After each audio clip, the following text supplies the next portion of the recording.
റോഡരികിൽ കണ്ടെത്തിയത് 6 അടി നീളമുള്ള മുതലയെ ചെന്നൈ ആളപ്പാക്കത്താണ് നാട്ടുകാരൻ മുതലയെ കണ്ടത്.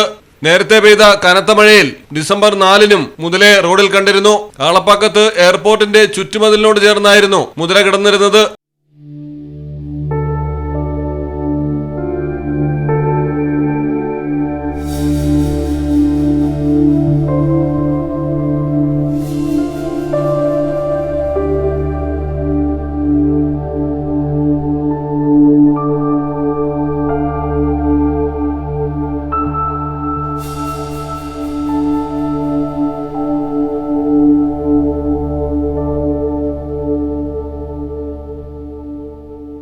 വനംവകുപ്പ് ഉദ്യോഗസ്ഥരും ഫയർ ആൻഡ് റെസ്ക്യൂ ജീവനക്കാരും സ്ഥലത്തെത്തി വലയുപയോഗിച്ച് മുതലയെ പിടിച്ചു.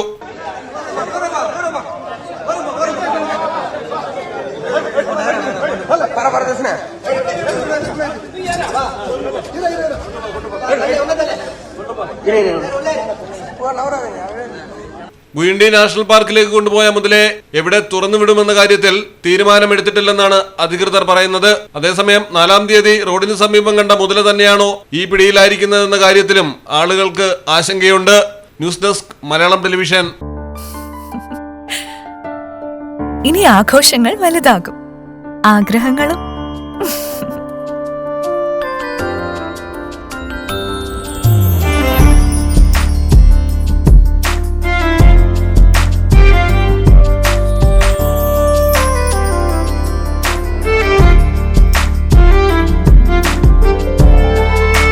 നിക്കാഹും താലികെട്ടും ഇനിയും വലുതാകും.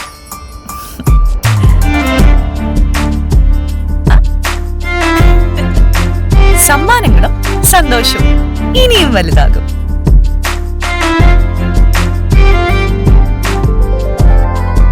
കാരണം ഇനി എല്ലാ ആഘോഷങ്ങളും കവിതയിൽ നിന്നാകും. കവിത ഗോൾഡൻ ഡയമണ്ട്.